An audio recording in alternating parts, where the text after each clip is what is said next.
అడుగుతున్నాం. Congress party demand చేస్తుంది, ప్రజల పక్షాన కాంగ్రెస్ పార్టీ డిమాండ్ చేస్తుంది, వెంటనే సూపర్ 6 అమలు చేయండి. అసలు మీరు ఒక్కొక్క పథకానికి ఎంత డబ్బు ఖర్చు పెడుతున్నారు, ఎప్పటి నుంచి ఖర్చు పెడుతున్నారు, ఎప్పుడు అమలు చేస్తారు, ఒక శ్వేతపత్రం రిలీజ్ చేయాలని. ఇది మంచి సర్కార్ అయితే చంద్రబాబు గారు అంత పబ్లిసిటీ ఇచ్చి సూపర్ 6 కారణంగా అధికారంలోకి వచ్చారు. మరి సూపర్ 6 వాగ్దానాలలో ఒక్కటి కూడా ఎందుకు అమలు చేయటం లేదు?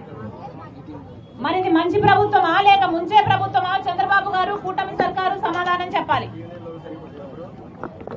సూపర్ 6 లో భాగంగా చంద్రబాబు గారు 20 లక్షల ఉద్యోగ అవకాశాలు కల్పిస్తామని చెప్పారు. అంటే